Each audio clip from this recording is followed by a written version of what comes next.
ఘోరం. ఇంకా ఈ అందానికి ఏం మాట్లాడతారు?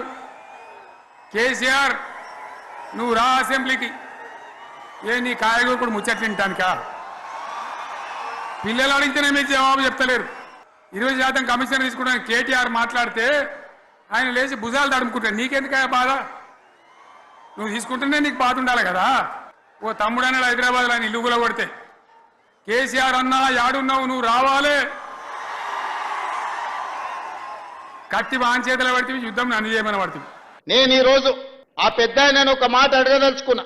ఎక్కడైనా ఎవరైనా ప్రభుత్వ ఉద్యోగిగా ప్రభుత్వం నుంచి జీత భత్యాలు తీసుకొని దాదాపుగా 16 నెలల నుంచి ఇంట్లో నుంచి కాలు కదపకుండా జీత భత్యాలతో సహా అన్ని వసతులను మీరు అనుభవిస్తున్నారు కదా, ఇది ఏ చట్టంలో ఉందని నేను అడుగుతున్నా.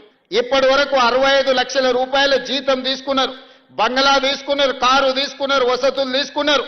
పోలీసుల పహారా మీకు కల్పించిన ప్రధాన ప్రతిపక్ష నాయకుడిగా, మాజీ ముఖ్యమంత్రిగా అన్ని వసతులను అనుభవించకుండా, ప్రతిపక్ష నాయకుడు పాత్ర పోషించకుండా మీరు ఫామ్ హౌస్లో ఎందుకు పడుకుంటున్నారని 4 కోట్ల తెలంగాణ ప్రజలు అడుగుతున్నారు. సమాధానం చెప్పాల్సిన బాధ్యత మీకు లేదా? ఆయన అంటే నేను రాను అసెంబ్లీలకు, మా పిల్లల్ని పంపించిన అంటాడు. నేను ఆయన్ని అడుగుతున్నా, పిల్లల్ని పంపించడానికైతే మీరెందుకు ప్రతిపక్ష నాయకుడిగా ఉండాలి? మీరెందుకు పార్టీ అధ్యక్షుడిగా ఉండాలి?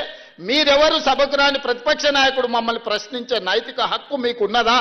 మీ నైతిక హక్కు లేనప్పుడు మీకు మమ్మల్ని ప్రశ్నించే అధికారం ఎవరిచ్చిండ్రు అని నేను అడుగుతున్నా.